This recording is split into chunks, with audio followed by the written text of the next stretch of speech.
Japan 5 अगस्त 1981। Japan के Kobe शहर की सड़कों पर हजारों लोग जमा थे। कुछ लोग तो घंटों से इंतजार कर रहे थे। हर तरफ पुलिस मौजूद थी, हर जगह रिपोर्टर्स और कैमरे भी थे। लेकिन क्या आज यहाँ कोई प्राइम मिनिस्टर आने वाला था, या जापान का राजा, या किसी लड़ाई का कोई हीरो? नहीं, ऐसा बिल्कुल भी नहीं था।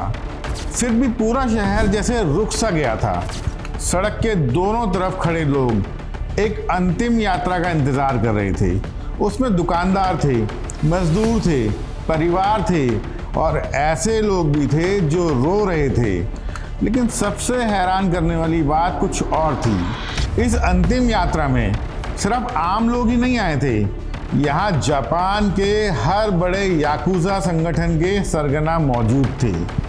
1, 2, 10 नहीं, लगभग 1300 याकुजा बॉस। ये सब लोग जापान के सबसे खतरनाक गैंगस्टर्स थे और ये सब लोग एक ही आदमी को आखिरी विदाई देने आए थे। और जब अंतिम यात्रा शुरू हुई तो उसके साथ चलने वालों की संख्या 30,000 से भी ज़्यादा थी।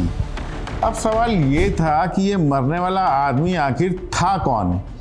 क्या वो कोई नेता था, या इंडस्ट्रियलिस्ट, या कोई फिल्म स्टार? नहीं, वो एक अपराधी था। एक ऐसा अपराधी जिसने जापान के इतिहास के सबसे बड़े माफिया एम्पायर को खड़ा किया। एक ऐसा आदमी जिसके दुश्मन उसे गैंगस्टर कहते थे, लेकिन उसके चाहने वाले उसे गॉडफादर कहते थे। उसका नाम था काजुओ टाओका। और ये कहानी है उस आदमी की जिसने जापान के याजुका को सड़क के गुंडों से 25,000 लोगों की सेना में बदल दिया। 28 मार्च 1913, कोबे, जापान। काजुओ टाओका का जन्म एक ऐसे समय में हुआ जब जापान तेजी से बदल रहा था। देश आगे बढ़ रहा था, नई फैक्ट्रियां बन रही थी, नए शहर बस रहे थे। लेकिन हर कोई इस बदलाव का फायदा नहीं उठा पा रहा था। काजुओ का परिवार भी उन्हीं लोगों में से एक था। उसका बचपन बहुत ज़्यादा गरीबी में बीता और बचपन में ही उसे एक ऐसा झटका लगा जो शायद जिंदगी भर उसके साथ रहा। उसके पिता ने उनके परिवार को छोड़ दिया था। अब घर में सिर्फ काजुओ और उसकी माँ थे। उस जमाने में जापान में एक अकेली औरत के लिए बच्चे की परवरिश करना आसान नहीं था। पैसे की कमी थी, सहारे की कमी थी और समाज की नज़रों में इज्जत की कमी भी थी। काजुओ ने बहुत छोटी उम्र में ही समझ लिया था कि इस दुनिया में कमज़ोर लोगों के लिए कोई जगह नहीं है। और अगर तुम्हारे पास पैसा नहीं है, अगर तुम्हारे पास ताकत नहीं है, तो लोग तुम्हें इग्नोर कर देते हैं। शायद यही वजह थी कि बचपन से ही उसके अंदर एक अजीब सी बेचैनी थी। वो छोटा था, दुबला पतला था, लेकिन उसका गुस्सा उसकी उम्र से कहीं बड़ा था। और जल्दी ही कोबे की गलियां उसे एक नया रास्ता दिखाने वाली थी। 1920 आते आते कोबे जापान के सबसे बिजी बंदरगाहों में से एक बन चुका था। दुनिया भर के जहाज यहाँ आते थे, माल उतरता था, व्यापार होता था। हजारों मजदूर लोग यहाँ काम करने आते थे। लेकिन जहाँ पैसा होता है वहीं क्राइम भी पहुँच जाता है। बंदरगाह के आसपास कई छोटे छोटे गैंग एक्टिव हो गए थे। कुछ जुआ चलाते थे, कुछ लेबर यूनियन पर कब्जा जमाने की कोशिश करते थे। यहीं पहली बार काजुओ टाओका का सामना उस दुनिया से हुआ। उस समय उसकी उम्र ज़्यादा नहीं थी, लेकिन उसके अंदर एक चीज़ थी जिसने उसे बाकी लड़कों से अलग बनाया था। वो डरता नहीं था। लड़ाई हो, धमकी हो, या सामने उससे उम्र में बड़े लड़के ही क्यों ना हो, काजुओ पीछे हटने वालों में से नहीं था। धीरे धीरे उसकी पहचान बनने लगी कि ये लड़का कभी किसी लड़ाई से पीछे नहीं हटता। पहले मोहल्ले में, फिर बंदरगाह के आसपास के एरिया में, और जल्दी ही लोकल गैंग्स की नज़र उस पर पड़ गई। उन्हें इस दुबले पतले लड़के में कुछ खास बात दिखाई दी, कुछ ऐसा जो आगे चलकर उसे जापान का सबसे खतरनाक गैंगस्टर बनाने वाला था। इन गैंग्स में काम करते करते धीरे धीरे अब लोग उसे पहचानने लग गए थे। बंदरगाह के आसपास काम करने वाले मजदूर, लोकल दुकानदार और यहाँ तक कि छोटे मोटे गैंग्स के लोग भी। वो कोई बहुत ताकतवर लड़का नहीं था, लेकिन उसके अंदर एक चीज़ थी जो उसे बाकी लड़कों से अलग बनाती थी। वो डरता नहीं था। अगर कोई उसे धमकाता तो वो पीछे नहीं हटता था। अगर कोई उससे लड़ना चाहता तो वो हमेशा तैयार रहता था, और अगर कोई उसका अपमान कर देता तो वो उसे आसानी से भूलता नहीं था। धीरे धीरे काजुओ की पहचान एक ऐसे लड़के की बनने लगी जो झुकना नहीं जानता था। जल्दी कोबे की गलियों में लोग उसे कुमा कहकर बुलाने लगे। जापानी भाषा में कुमा का मतलब होता है भालू, और लोगों को लगता था कि लड़ाई शुरू होने के बाद काजुओ बिल्कुल जंगली भालू की तरह टूट पड़ता था। 1930 के आसपास काजुओ एक लोकल गैंग के साथ उठने बैठने लगा। अब उसकी दुनिया बदलने लगी। दिन में बंदरगाह, शाम को गैंग के लड़के और रात को सड़कों के झगड़े। काजुओ को उस समय शायद अंदाज़ा भी नहीं था कि जल्द ही एक लड़ाई उसकी पूरी जिंदगी बदलने वाली थी। फिर एक दिन एक मामूली सा झगड़ा खूनी लड़ाई में बदल गया। शुरुआत तो बहस से हुई थी, फिर गालियां चली, फिर धक्का मुक्की हुई, और देखते ही देखते दोनों तरफ के लड़के एक दूसरे पर टूट पड़े। काजुओ भी उस लड़ाई में मौजूद था। उस समय उसकी उम्र सिर्फ 17 साल की थी, लेकिन उस दिन उसने एक ऐसा कदम उठाया जिससे उसकी जिंदगी हमेशा के लिए बदल गई। लड़ाई के दौरान एक युवक गंभीर रूप से घायल हो गया, और कुछ ही समय बाद उसकी मौत हो गई। उस दिन पहली बार काजुओ टाओको का नाम पुलिस की फाइल में दर्ज हुआ। पुलिस ने जांच शुरू की, गवाहों से पूछताछ हुई, और धीरे धीरे काजुओ तक पुलिस पहुंच गई। कुछ ही टाइम बाद उसे गिरफ्तार कर लिया गया। ज़्यादातर लोगों के लिए ये कहानी यहीं ख़त्म हो जाती है, लेकिन काजुओ की कहानी तो बस अभी शुरू ही हुई थी। 17 साल की उम्र में काजुओ पहली बार जेल पहुंचा। उसकी माँ के लिए यह किसी बुरे सपने से कम नहीं था। काजुओ को तब शायद अंदाज़ा भी नहीं था कि जेल की सलाखों के पीछे उसकी मुलाकात उस अंडरवर्ल्ड की दुनिया से होने वाली है जो आगे चलकर उसे जापान का सबसे बड़े माफिया एम्पायर का गॉडफादर बना देगी। ज़्यादातर लोगों के लिए तो जेल उनकी ज़िंदगी का सबसे बुरा दौर होती है, लेकिन काजुओ के लिए जेल एक स्कूल बन गई।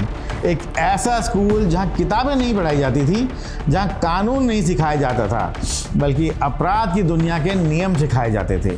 जेल के अंदर उसकी मुलाकात ऐसे लोगों से हुई जो उससे भी ज़्यादा बड़े अपराधी थे। कुछ हथियारे भी थे, कुछ तस्कर भी थे, और कुछ ऐसे लोग थे जिनका नाम जापान के अंडरवर्ल्ड में बहुत ही इज्जत के साथ लिया जाता था। काजुओ उनके बीच में सबसे छोटा था। वो कम बोलता था और ज़्यादा सुनता था। वो लोगों को ध्यान से देखता, उनकी बातें सुनता, उनकी गलतियों से सीखता था, और उनकी सफलताओं को समझने की कोशिश करता था।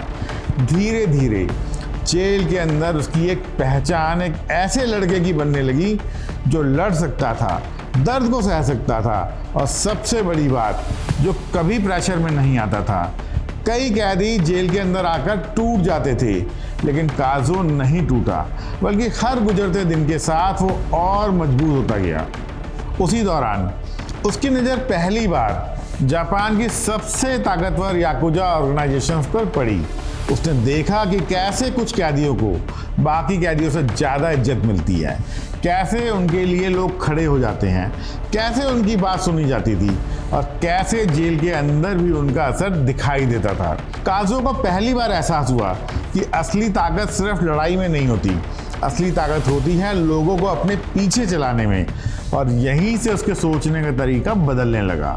अब वो सिर्फ सड़क पर लड़ने वाला लड़का नहीं बने रहना चाहता था, वो बड़ा बनना चाहता था, बहुत बड़ा, और जल्दी ही उसे ये मौका मिलने वाला था। कुछ टाइम बाद काजुओ जेल से बाहर आ गया, लेकिन बाहर निकलने वाला काजुओ वो नहीं था जो अंदर गया था। जेल ने उसके सिर्फ शरीर को नहीं, बल्कि उसकी सोच को भी बदल दिया था, और अब उसकी नज़र जापान की सबसे ताकतवर याकुजा ऑर्गेनाइजेशन पर थी, जिसका नाम था यामागुची गुमी। जापान में यामागुची गुमी कोई ऑर्डिनरी गैंग नहीं था। कोबे के बंदरगाहों में उसका नाम इज्जत और डर दोनों के साथ लिया जाता था।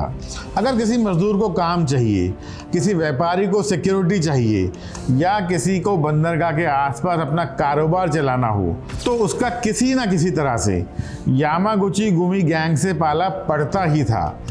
अब वो सिर्फ लड़ाई करने वाला किसी गैंग का फाइटर नहीं था, वो एक मौका ढूंढ रहा था, एक ऐसा मौका जो उसे अंडरवर्ल्ड में ऊपर ले जाए, और जल्दी ही उसे वो मौका मिल गया। काजुओ की मुलाकात यामागुची गुमी के कुछ गैंग मेंबर से हुई। उन्होंने भी इस नए लड़के के बारे में पहले से सुन रखा था। उन्हें पता था कि ये लड़का लड़ सकता है, दर्द भी सह सकता है, और सबसे बड़ी बात, ये डरता नहीं है। धीरे धीरे काजुओ को यामागुची गुमी में छोटे मोटे काम मिलने लगे। कभी उसे गैंग के मैसेज एक जगह से दूसरी जगह तक ले जाने होते थे, कभी गैंग के काम से लोगों को मिलना पड़ता था, और कभी कभी गैंग की तरफ से लोगों के झगड़े निपटाने पड़ते थे। ये काम सुनने में छोटे लग सकते हैं, लेकिन याकुजा की दुनिया में भरोसा किसी हथियार से ज़्यादा कीमती होता है, और काजुओ धीरे धीरे यामागुची गैंग का ये भरोसा जीत रहा था। उसे तब शायद अंदाज़ा भी नहीं था कि ये छोटे छोटे काम एक दिन उसे पूरे जापान का सबसे ताकतवर माफिया साम्राज्य की कुर्सी तक पहुंचाने वाले थे।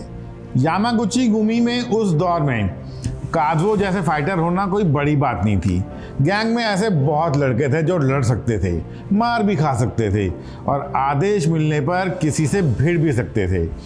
लेकिन धीरे धीरे काजुओ अपने बाकी साथियों से अलग दिखाई देने लगा, और उसका रीज़न था, उसकी ताकत नहीं थी, उसका रीज़न था उसका दिमाग। जब गैंग के दूसरे लड़के किसी झगड़े को सिर्फ लड़ाई की तरह देखते थे, काजुओ उसे एक प्रॉब्लम की तरह देखता था। फिर वो सोचता था, इसका फ़ायदा किसे होगा, किसे इसका नुकसान होगा, और इसे ख़त्म करने का सबसे आसान तरीका क्या है। ये उसकी आदत उसे बाकी लोगों से अलग बनाती थी। धीरे धीरे यामागुची गुमी गैंग के सीनियर मेंबर्स ने इस बात पर गौर करना शुरू किया। उन्हें महसूस होने लगा कि काजुओ सिर्फ आदेश मानने वाला आदमी नहीं है, वो सोच भी सकता है, और अंडरवर्ल्ड की दुनिया में सोचने वाले लोग लड़ने वाले लोगों से कहीं ज़्यादा खतरनाक होते हैं। और इसी दौरान उसकी मुलाकात यामागुची गुमी के बॉस नोबुरू यामागुची से हुई। नोबुरू यामागुची उस समय कोबे के सबसे प्रभावशाली याकुजा नेताओं में से एक था। कहा जाता है कि नोबुरू को काजुओ की एक बात जो सबसे ज़्यादा पसंद आई वो थी उसकी वफादारी। नोबुरू का मानना था कि याकुजा की दुनिया में बहादुर आदमी मिल सकते हैं, भरोसेमंद आदमी भी मिल सकते हैं, लेकिन जो आदमी दोनों हो वो बहुत कम मिलते हैं। नोबुरू जानता था कि काजुओ ने 17 साल की उम्र में जिस हत्या के आरोप में जेल की सज़ा काटी थी, वो भी उसने अपने बॉस की जान बचाने के लिए की थी। याकुजा की दुनिया में वफादारी किसी भी प्रतिभा से ज़्यादा कीमती मानी जाती थी, और काजुओ ने यह बात बहुत छोटी उम्र में ही साबित कर दी थी। धीरे धीरे नोबुरू यामागुची का भरोसा उसके ऊपर बढ़ने लगा। अब काजुओ गैंग के लिए सिर्फ छोटे मोटे काम नहीं करता था, बल्कि उसे ऐसी जिम्मेदारियां मिलने लगी जहां सिर्फ ताकत नहीं, समझदारी की भी ज़रूरत होती थी। और यही वो टाइम था जब काजुओ टाउका एक साधारण गैंग मेंबर से एक फ्यूचर के लीडर के रूप में दिखने लगा। समय बीतता गया और यामागुची गुमी में काजुओ की हैसियत भी बढ़ती गई। अब वो सिर्फ एक गैंग मेंबर नहीं था, वो नोबुरू यामागुची के भरोसेमंद लोगों में गिना जाने लगा था। उसकी सलाह सुनी जाती थी, उसकी बातों को इम्पोर्टेंस दी जाती थी, और सबसे बड़ी बात, अब लोग उसे सिर्फ एक फाइटर के रूप में नहीं बल्कि एक फ्यूचर लीडर की तरह देख रहे थे। लेकिन काजुओ को शायद खुद भी अंदाज़ा नहीं था कि उसकी ज़िंदगी का सबसे बड़ा मौका बहुत जल्द उसके सामने आने वाला है। 1945 दूसरा विश्व युद्ध खत्म हो चुका था, जापान हार चुका था, देश तबाह था, हर तरफ अफरा तफरी थी। अमेरिकी सेना देश में मौजूद थी, पुराने सिस्टम टूट चुके थे, और पूरे जापान में सत्ता का एक खालीपन पैदा हो गया था। और इसी दौर में याकुजा गैंग्स पहले से ज़्यादा एक्टिव हो गए थे। हर कोई अपना इलाका बढ़ाना चाहता था, हर कोई ज़्यादा पावर चाहता था, और ऐसी दुनिया में खून खराबा होना कोई नई बात नहीं थी। लेकिन फिर एक दिन ऐसा हुआ जिसकी किसी ने उम्मीद ही नहीं की थी। यामागुची गुमी के बॉस नोबुरू यामागुची की हत्या कर दी गई। ये खबर आग की तरह फैल गई।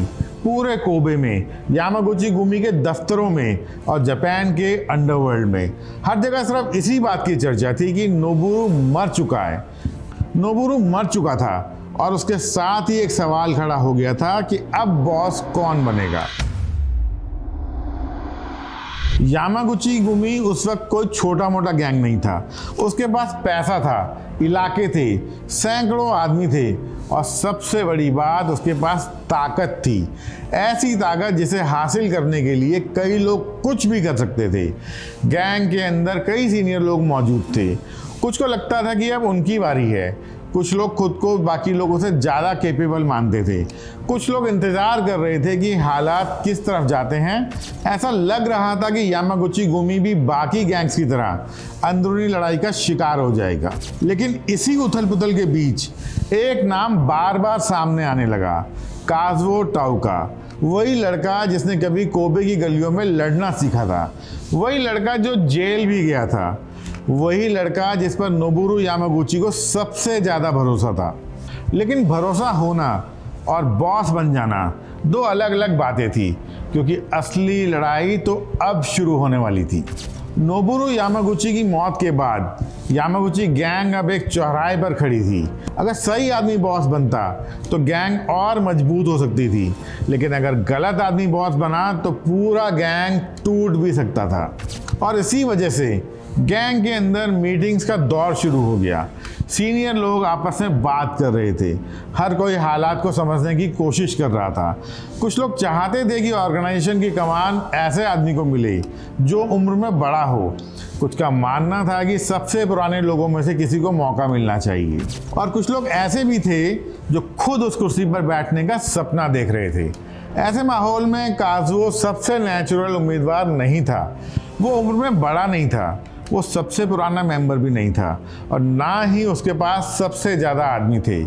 लेकिन उसके पास एक ऐसी चीज़ थी जो बाकी लोगों के पास नहीं थी, और वो था ट्रस्ट। गैंग के अंदर बड़ी संख्या में लोग उसका सम्मान करते थे। वो उसको ट्रस्ट करते थे क्योंकि वो सिर्फ ऑर्डर देने वाला आदमी नहीं था, वो मुश्किल समय में सबके साथ खड़े रहने वाला आदमी था। उस पर नोबुरू यामागुची को पूरा भरोसा था। धीरे धीरे ऑर्गेनाइजेशन के अंदर लोगों ने उसे सपोर्ट करना शुरू किया। कुछ लोगों ने खुलकर उसका साथ दिया, कुछ ने मजबूरी में, कुछ ने इसलिए दिया क्योंकि उन्हें लगा अगर गैंग को एकजुट रखना है तो काजुओ सबसे सुरक्षित विकल्प है। लेकिन हर कोई इससे खुश नहीं था। कई लोगों को लगता था कि वो उससे ज़्यादा बेटर उम्मीदवार हैं। कुछ लोगों को लगता था कि काजुओ अभी बहुत छोटा है। कुछ लोगों को इस बात से परेशानी थी कि एक टाइम पर सड़क पर लड़ने वाला एक आम सा स्ट्रीट फाइटर अब पूरे गैंग का बॉस बनने जा रहा था। लेकिन आखिरकार फैसला हो गया। 1946 में सिर्फ 33 साल की उम्र में काजुओ यामागुची गुमी का तीसरा लीडर बन गया। अब उसके पास सिर्फ एक गैंग नहीं था, अब उसके पास एक पूरी ऑर्गेनाइजेशन थी। सैकड़ों आदमी थे, करोड़ों येन का कारोबार था और सबसे बड़ी बात, अब हर फैसला उसी का होने वाला था। लेकिन काजुओ को विरासत में सिर्फ ताकत नहीं मिली, उसे विरासत में दुश्मन भी मिले। और आने वाले कुछ सालों में उसे साबित करना था कि वो सिर्फ नोबुरू का भरोसेमंद आदमी नहीं था, बल्कि यामागुची गुमी का असली बॉस भी था। बॉस बनना काजुओ की मंजिल नहीं थी, असल में वो तो सिर्फ एक शुरुआत थी। क्योंकि जिस दिन काजुओ यामागुची गुमी का तीसरा कुमिचो यानी कि बॉस बना, उसी दिन उसने एक फैसला भी कर लिया। और वो फैसला था कि यामागुची गुमी सिर्फ कोबे का गैंग बनकर नहीं रहेगा। उस समय जापान में ज़्यादातर जो गैंग होते थे वो अपने अपने इलाकों तक सीमित रहते थे। हर गैंग का अपना एक एरिया होता था, अपना शहर होता था और अपना एक खास कारोबार होता था। लेकिन काजुओ अलग सोचता था। उसे लगता था कि अगर कोई गैंग सिर्फ एक इलाके तक ही सीमित है तो उसकी ताकत भी सीमित रह जाती है, और यही सोच उसे बाकी के बॉसेस से अलग बनाती थी। जहां दूसरे याकुजा लीडर्स अपने अपने इलाके बचाने में लगे थे, वहीं काजुओ अपना साम्राज्य बढ़ाने की तैयारी कर रहा था। उसने छोटे छोटे गैंग्स पर नज़र डालनी शुरू की। कुछ गैंग्स को उसने अपने साथ मिला लिया, कुछ ने खुद उसके साथ आने का फैसला किया और कुछ को यह फैसला करने का मौका ही नहीं मिला। धीरे धीरे यामागुची गुमी का असर कोबे से बाहर फैलने लगा, पहले आसपास के इलाकों में, फिर दूसरे शहरों में और फिर जापान के अलग अलग हिस्सों में। लेकिन काजुओ सिर्फ इलाके नहीं जोड़ रहा था, वो एक नया सिस्टम भी बना रहा था, एक ऐसा सिस्टम जहां अलग अलग गैंग्स एक ही छत के नीचे काम कर सकें और ऊपर बैठा बॉस सभी पर नज़र रख सके। और इसी सोच ने यामागुची गुमी को जापान का सबसे बड़ा याकुजा ऑर्गेनाइजेशन बना दिया। लेकिन काजुओ अभी रुका नहीं, उसके दिमाग में सिर्फ जापान नहीं था, उसके दिमाग में तो एक साम्राज्य था। उसके लिए चाहिए था पैसा, बहुत सारा पैसा, और किस्मत ने उसे ये मौका दे दिया। 1945 में सेकेंड वर्ल्ड वॉर खत्म हुई। जापान ये लड़ाई हार चुका था, कई शहर खंडर में बदल चुके थे, फैक्ट्रियां बंद थीं और लाखों लोग बेरोजगार थे, और सरकार वो देश को संभालने में जुटी हुई थी। ऐसे माहौल में कानून का असर पहले जैसा नहीं रह गया था। हर तरफ काला बाजार फैल रहा था, लोग राशन बेच रहे थे, सैन्य सामान बेच रहे थे, जो मिल रहा था उसे बेचकर पैसा कमाने की कोशिश कर रहे थे। और काजुओ ने इस अफरा तफरी में एक मौका देख लिया। जहां आम लोग मुश्किलें देख रहे थे, वहां काजुओ कारोबार देख रहा था। धीरे धीरे यामागुची गुमी ने उन धंधों में कदम रखना शुरू किया जहां पैसा सबसे तेजी से घूम रहा था, यानी कि बंदरगाह, गोदाम, मजदूर यूनियन, जुआ और काला बाजार। लड़ाई के बाद जापान में जो आदमी माल के ट्रांसपोर्ट को कंट्रोल कर सकता था, वो ही पैसे को कंट्रोल कर सकता था, और काजुओ यही कर रहा था। उसकी असली ताकत बंदूक नहीं थी, उसकी असली ताकत थी ऑर्गेनाइजेशन। उसके पास सैकड़ों आदमी थे जो अलग अलग जगहों पर काम कर रहे थे, जानकारी इकट्ठा कर रहे थे, धंधे संभाल रहे थे और यामागुची गुमी का असर बढ़ा रहे थे। धीरे धीरे पैसा आने लगा, फिर और पैसा आने लगा, और फिर इतना पैसा आने लगा कि यामागुची गुमी अब सिर्फ एक गैंग नहीं रहा, वो एक बिजनेस एम्पायर में बदलने लगा। लेकिन कहते हैं ना, जितना बड़ा पैसा होता है उतने ही दुश्मन भी पैदा होते हैं, और काजुओ की बढ़ती ताकत अब दूसरे याकुजा बॉसेस की आंखों में चुभने लगी थी। जैसे जैसे यामागुची गुमी का ये साम्राज्य बढ़ रहा था, वैसे वैसे काजुओ के दुश्मनों की संख्या भी बढ़ रही थी। शुरुआत में दूसरे याकुजा बॉसेस ने उससे ज़्यादा गंभीरता से नहीं लिया। उन्हें लगा कि ये भी बाकी गैंग लीडर्स की तरह कुछ टाइम बाद रुक जाएगा, लेकिन काजुओ नहीं रुका। उसका असर हर साल बढ़ता जा रहा था।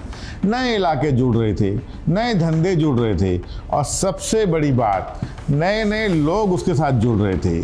धीरे धीरे जापान के दूसरे याकुजा ऑर्गेनाइजेशंस को ये एहसास होने लगा कि ये सिर्फ अब एक गैंग नहीं है, ये कुछ बड़ा बन रहा है, बहुत बड़ा। कई बॉसेस को डर था कि काजुओ को अगर रोका नहीं गया तो एक दिन यामागुची गुमी पूरे जापान के अंडरवर्ल्ड पर हावी हो जाएगी।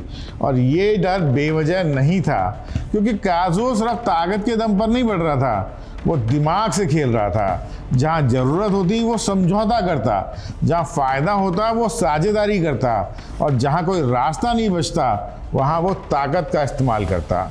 यही वजह थी कि उसको रोकना आसान नहीं था। उस टाइम जापान के बड़े बड़े याकुजा बॉसेस अपने अपने इलाकों में राजा थे, लेकिन काजुओ कुछ और बनना चाहता था।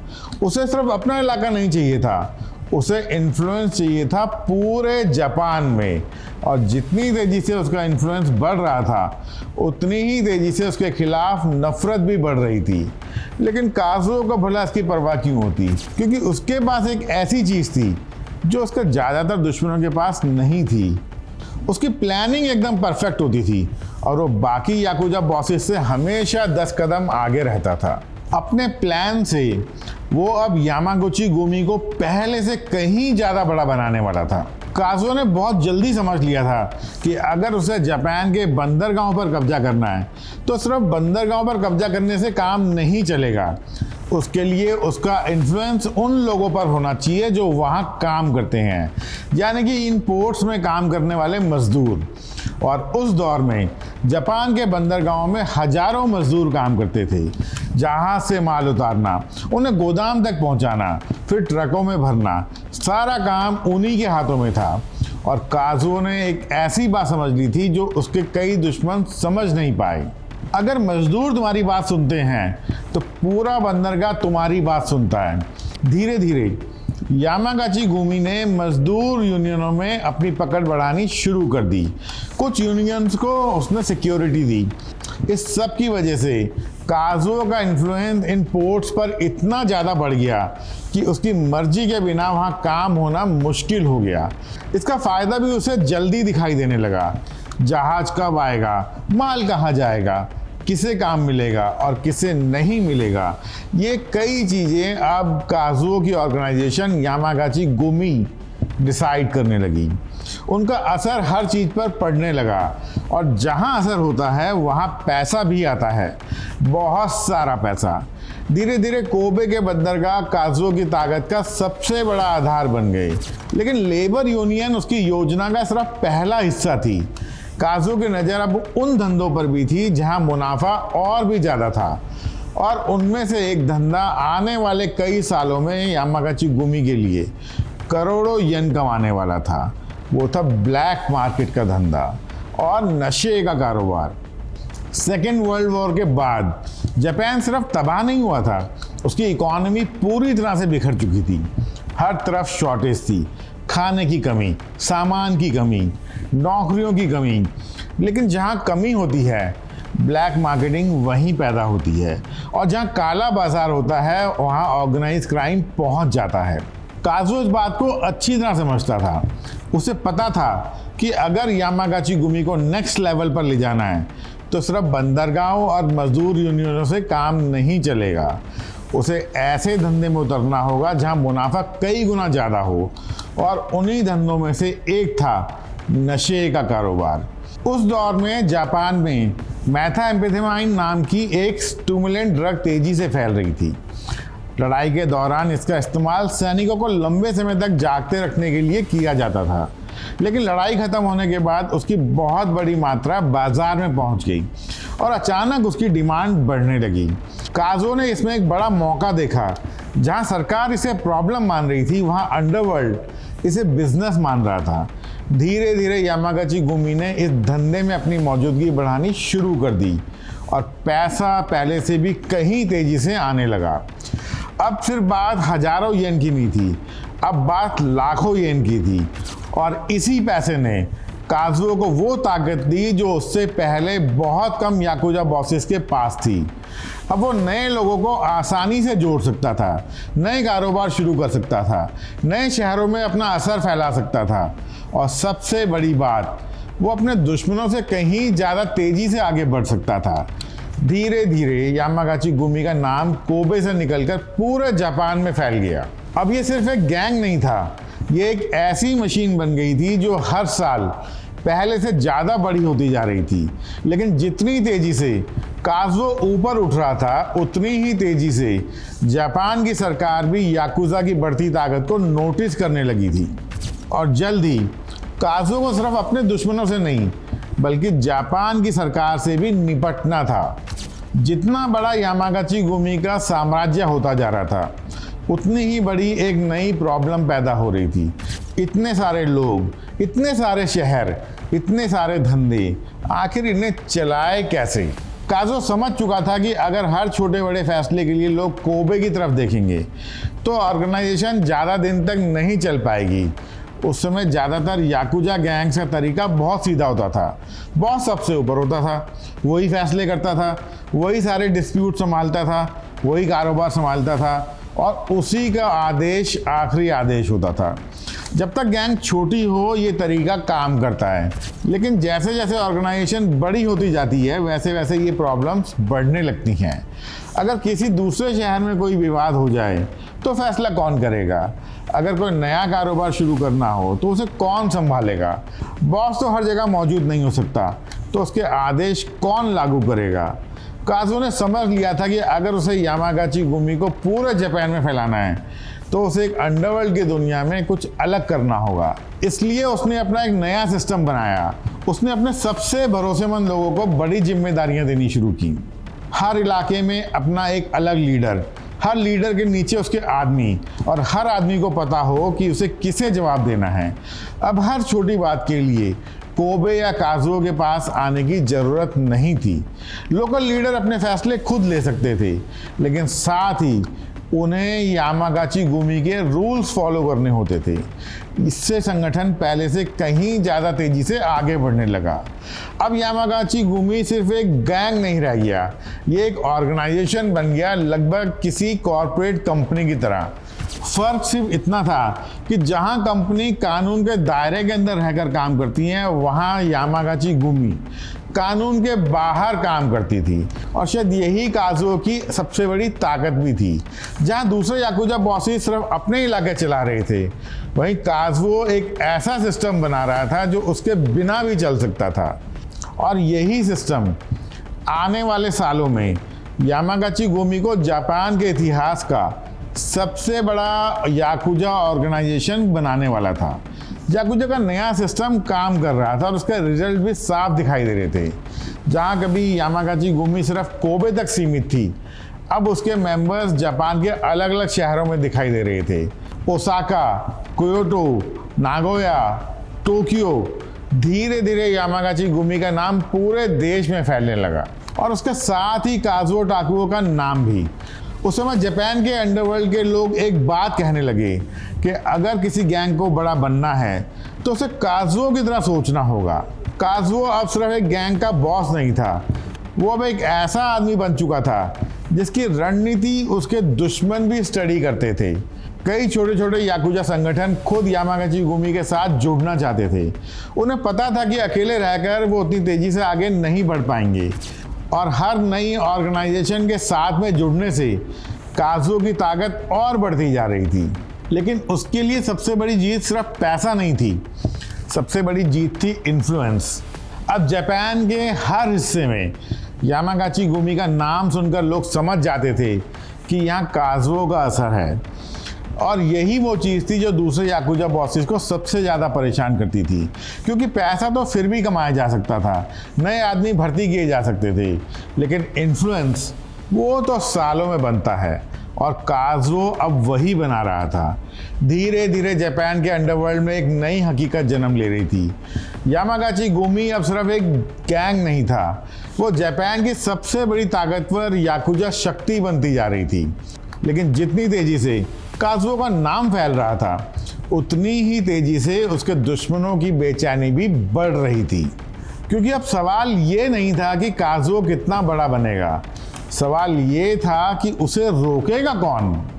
धीरे धीरे इस सवाल का जवाब भी सामने आने लगा, क्योंकि जापान के दूसरे याकुजा बॉसेस अब काजुओ की तरक्की बर्दाश्त नहीं कर पा रहे थे। वो देख रहे थे कि काजुओ दिन दुगनी और रात चौगनी तरक्की कर रहा है, और वो लोग वहीं के वहीं खड़े हैं, और ये बात उनको बिल्कुल पसंद नहीं आ रही थी। हर साल यामागाची गुमी बड़ी हो रही थी, उनके साथ नए इलाके जुड़ रहे थे, नए गैंग्स उनके साथ जुड़ रहे थे, और इस सब की वजह से काजुओ का इन्फ्लुएंस बढ़ता ही जा रहा था। अब हालात ऐसे हो गए थे कि जापान के कई शहरों में यामागाची गुमी को इन्वॉल्व किए बिना कोई बड़ा फैसला नहीं हो सकता था। कुछ याकुजा बॉसेस को अब ये लगने लग गया कि अगर सब कुछ ऐसा ही चलता रहा तो एक दिन उनका खुद का वजूद खतरे में पड़ जाएगा, और उनका यही डर धीरे धीरे उनकी नफरत में बदलने लगा। कहते हैं कि उस दौर में कई याकुजा नेताओं के बीच गुप्त बातचीत होने लग गई। कुछ याकुजा बॉसेस काजुओ के खिलाफ एकजुट होकर लड़ना चाहते थे। वो चाहते थे कि उसके विस्तार को हर हाल में रोका जाए, लेकिन प्रॉब्लम यही थी कि काजुओ को हराना आसान नहीं था, क्योंकि उसकी ताकत सिर्फ उसके लोग नहीं थे, उसकी ताकत थी उसकी रेपुटेशन, उसका इन्फ्लुएंस, और उसकी सबसे बड़ी ताकत थी उसकी प्लानिंग। काजुओ हमेशा अपने दुश्मनों से 10 कदम आगे की सोचता था। जब उसके दुश्मन किसी योजना के बारे में सोच रहे होते थे, तब काजुओ उसके जवाब के बारे में सोच चुका होता था।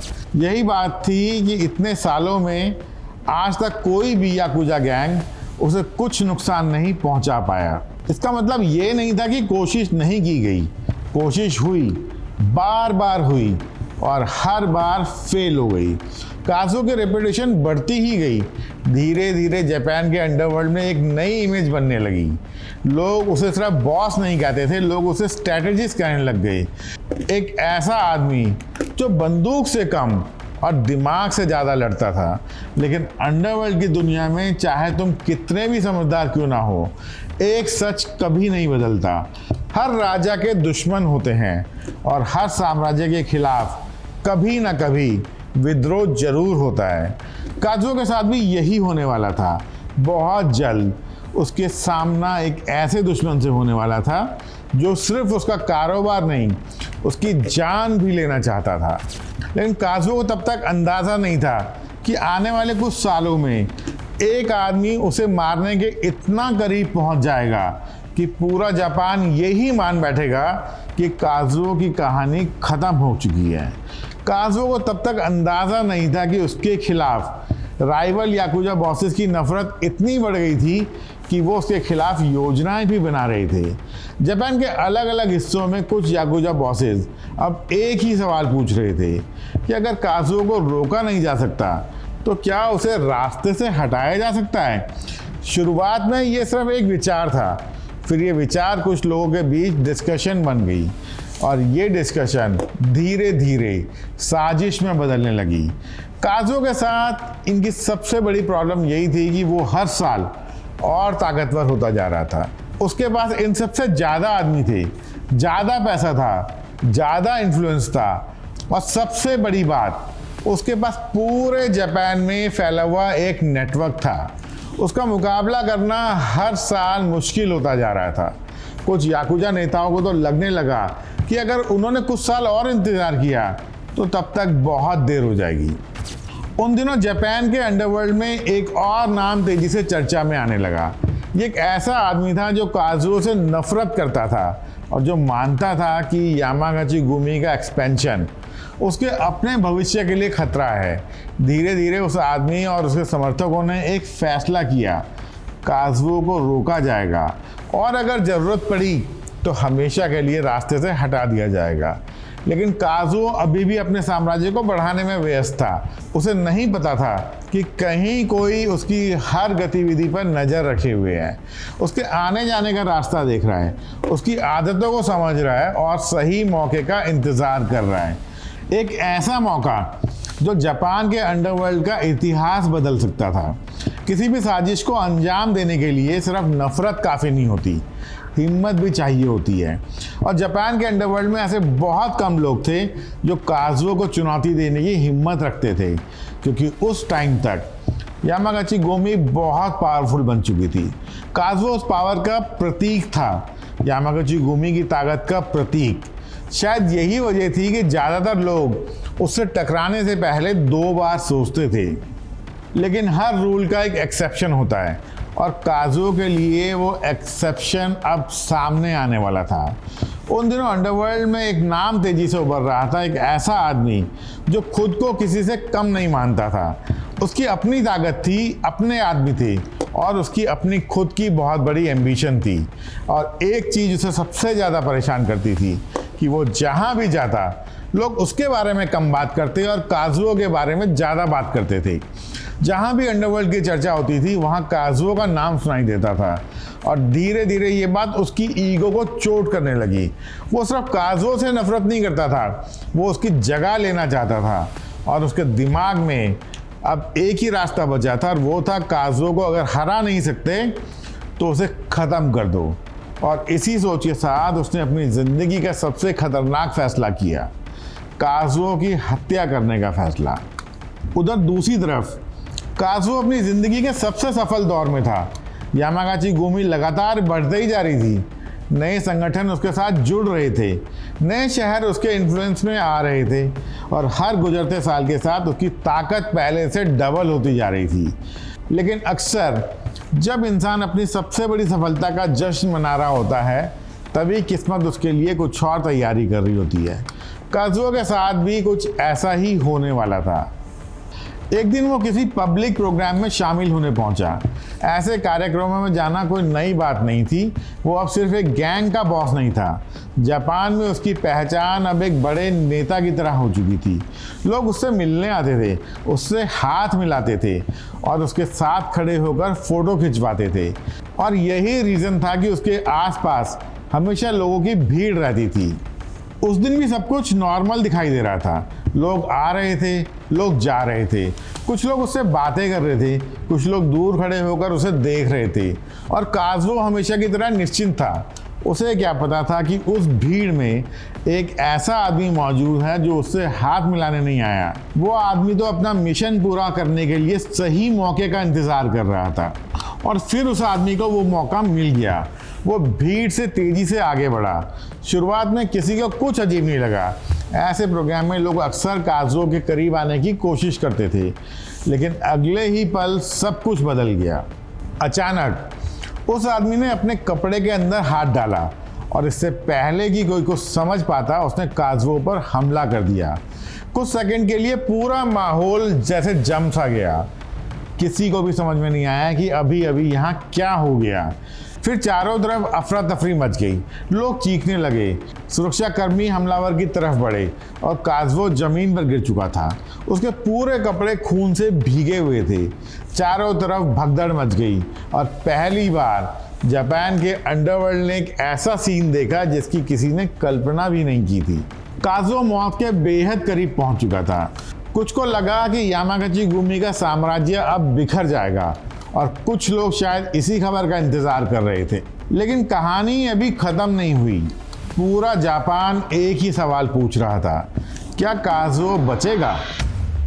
और उससे भी बड़ा सवाल, आखिर वो आदमी था कौन जिसने जापान के सबसे ताकतवर याकुजा बॉस को मारने की कोशिश की? काज़ुओ को तुरंत हॉस्पिटल ले जाया गया। डॉक्टरों ने बिना टाइम गंवाए उसका इलाज शुरू कर दिया। शुरू के कुछ घंटे बहुत मुश्किल थे। मामला बेहद गंभीर था और उसके शरीर से काफ़ी खून बह चुका था। हॉस्पिटल के बाहर धीरे धीरे लोगों की भीड़ जमा होने लगी। कुछ लोग उसके सपोर्ट में थे, कुछ लोग उसके खुद के आदमी थे और कुछ सिर्फ ये जानना चाहते थे कि जापान के सबसे ताकतवर याकुजा बॉस को किसने मारा और अब क्या होने वाला है। उधर यामागुची गुमी के अंदर भी तनाव बढ़ने लगा, क्योंकि अगर काज़ुओ की मौत हो जाती तो सिर्फ एक आदमी ही नहीं मरता, उसके पूरे ऑर्गेनाइजेशन का भविष्य भी सवालों के घेरे में आ जाता। हजारों सदस्य, दर्जनों नेता, पूरे जापान में फैला हुआ नेटवर्क और इनका सबका केंद्र सिर्फ एक आदमी काज़ुओ। अगर काज़ुओ की मौत हो जाती तो सिर्फ एक आदमी की मौत नहीं होती, उसके साथ पूरी ऑर्गेनाइजेशन के फ्यूचर भी सवालों के घेरे में आ जाता। हॉस्पिटल के बाहर लोग वेट कर रहे थे घंटों तक, फिर घंटे दिन में बदले और दिन महीनों में। काज़ुओ अभी भी मौत और ज़िंदगी के बीच लड़ रहा था। इसी दौरान पुलिस ने अपनी जांच शुरू कर दी। अब सबसे बड़ा सवाल ये था कि आखिर ये हमला किसने किया? क्या ये किसी राइवल गैंग का काम था? क्या ये बदले की कार्रवाई थी या फिर इसके पीछे कोई और ही कहानी छुपी हुई थी? धीरे धीरे जांच आगे बढ़ी। गवाहों से पूछताछ हुई, हमलावर से जुड़े सुराग जुटाए गए और फिर एक नाम सामने आया, एक ऐसा नाम जिसने अंडरवर्ल्ड के कई लोगों को हैरान कर दिया, क्योंकि उसके नाम को सुनकर ऐसा लगा कि ये हमला किसी आवेश में लिया गया हमला नहीं था। ये एक सोची समझी योजना थी और इस योजना के पीछे था मिनोरू मुराओका। लेकिन मिनोरू मुराओका आखिर था कौन और उसने जापान के सबसे ताकतवर याकुजा बॉस को मारने का जोखिम क्यों उठाया? इसकी वजह सिर्फ दुश्मनी नहीं थी, कहानी इससे ज़्यादा गहरी थी। मिनोरू मुराओका कोई आम गुंडा नहीं था, वो भी जापान के अंडरवर्ल्ड में एक याकुजा बॉस था। उसकी अपनी पहचान थी, उसके अपने आदमी थे, उसका अपना गैंग था और सबसे बड़ी बात उसकी अपनी एम्बिशंस थी। वो उन लोगों में से नहीं था जो यामागुची गुमी का नाम सुनकर अपना रास्ता बदल दे। वो उन लोगों में से था जो मानते थे कि काज़ुओ की बढ़ती ताकत पूरे अंडरवर्ल्ड का बैलेंस बिगाड़ रही है। उसकी नज़र में यामागुची गुमी अब सिर्फ एक गैंग नहीं था, वो एक ऐसा साम्राज्य बन चुका था जो बाकी याकुजा संगठनों के लिए खतरा बनता जा रहा था। मिनोरू को लगने लगा था कि अगर किसी ने काजुओ को नहीं रोका तो एक दिन पूरा अंडरवर्ल्ड उसी के इशारे पर चलेगा। धीरे धीरे ये सोच उसके अंदर एक जुनून बन गई और वही जुनून नफरत में बदल गया और आखिरकार उसने वो फैसला लिया जिसे लेने की हिम्मत बहुत कम लोग कर सकते थे। जापान के सबसे ताकतवर याकुजा बॉस पर हमला। लेकिन हमला करना एक बात थी, काजुओ को मारना बिल्कुल दूसरी बात। क्योंकि हॉस्पिटल में काजुओ अभी भी लड़ रहा था। दिन बीतते गए, डॉक्टर लगातार उसका इलाज करते रहे। फिर एक दिन हॉस्पिटल से खबर आई जिसने पूरे जापान के अंडरवर्ल्ड को हिला दिया। काजुओ जिंदा था, वो गंभीर रूप से घायल था और ठीक होने में उसे लंबा टाइम लगने वाला था, लेकिन वो जिंदा था। और उसी पल मिनोरू मुराओका की योजना नाकाम हो गई। उसे खुद भी अंदाज़ा नहीं था कि इसका अंजाम उसके लिए कितना बुरा होगा। इस हमले का काजुओ को बहुत फ़ायदा हुआ। जिस हमले से कई लोगों को लग रहा था कि यामागाची गुमी बिखर जाएगी, उसी हमले ने ऑर्गेनाइजेशन को पहले से भी ज़्यादा मजबूत बना दिया। जितने दिन काजुओ हॉस्पिटल में था, यामागाची गुमी टूटी नहीं, बिखरी नहीं, कमज़ोर भी नहीं पड़ी। संगठन पहले की तरह चलता रहा।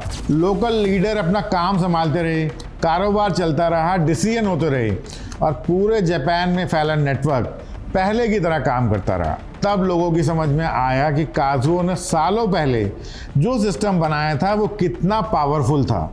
उसने अपने गैंग को एक कॉरपोरेट ऑर्गेनाइजेशन में कन्वर्ट कर दिया था।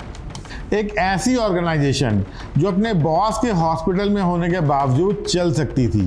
अंडरवर्ल्ड की दुनिया में ये बहुत बड़ी बात थी, क्योंकि उस दौर में ज़्यादातर याकुजा ऑर्गेनाइजेशन अपने बॉस पर ही डिपेंडेंट रहा करती थी।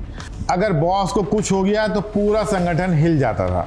जापान में सब लोग उसे अब अजेय मान चुके थे। उस पर हमला करने वाले हार चुके थे और काजुओ पहले से बहुत ज़्यादा ताकतवर हो चुका था। काजुओ अब सिर्फ कोबे का बॉस नहीं था, सिर्फ यामागाची गुमी का बॉस नहीं था। धीरे धीरे, डायरेक्टली या इनडायरेक्टली, वो पूरे जापान के अंडरवर्ल्ड का एक तरीके से बॉस बन गया था। तो इस हमले में काजुओ तो बच गया, लेकिन उसकी हत्या की कोशिश करने वाले आदमी की किस्मत इतनी अच्छी नहीं थी। हमले के बाद पूरे जापान उसके बारे में बात कर रहा था, लेकिन ये चर्चा ज़्यादा दिनों तक चली नहीं। कुछ हफ्तों के बाद उसकी बॉडी कोबे के पास एक जंगल में मिली। काजुओ को ठीक होने में काफ़ी टाइम लग गया। कई महीनों तक वो पहले की तरह एक्टिव भी नहीं था, लेकिन इस दौरान एक दिलचस्प चीज़ हुई। यामागाची गुमी ना तो टूटी, ना बिखरी और ना ही कमज़ोर पड़ी। वो पहले की तरह ही चलती रही। गैंग के लोकल लीडर्स अपना काम संभालते रहे, कारोबार चलता रहा, फैसले होते रहे और पूरे जापान में फैला नेटवर्क पहले की तरह काम करता रहा। तब लोगों की समझ में आया कि काजुओ ने सालों पहले जो सिस्टम बनाया था वो कितना पावरफुल था। उसने सिर्फ एक गैंग नहीं बनाया था, उसने एक ऑर्गेनाइजेशन बनाई थी। एक ऐसी ऑर्गेनाइजेशन जो अपने बॉस के हॉस्पिटल में होने के बावजूद अच्छे से चल सकती थी।